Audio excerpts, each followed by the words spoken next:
आज हा माजी विद्यार्थी मेळावा संपन्न होत आहे। सर्वप्रथम या माजी मेळाव्याला उपस्थित हा जो आपल्या इथे आयोजित होत आहे या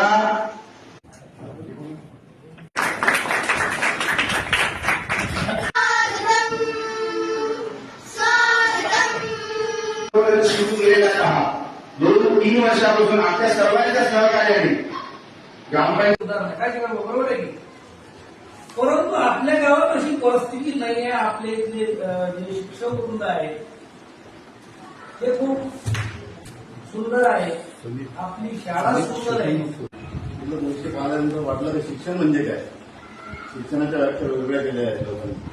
म्हणजे इथं लिहिलाय हे बालपणात होत ते जे 1ली ते 7वी पर्यंतचं शिक्षण आहे, 7वी ते 10वी पर्यंतचं शिक्षण हेच खरं मूल्य आधारित शिक्षण आहे।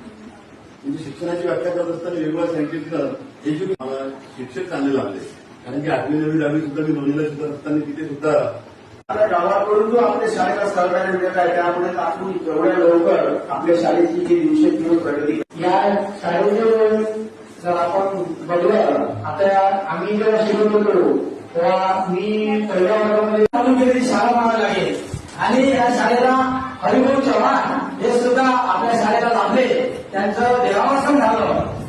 ते या शाळेचे शिक्षक करण्यास सुद्धा होते।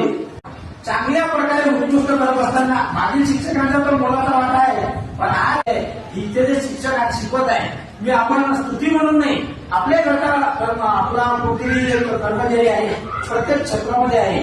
मी सांगू इच्छितो सर, या गावचं लौकिक असं आहे की एक सर्वे आला गेल्या 3 वर्षापूर्वी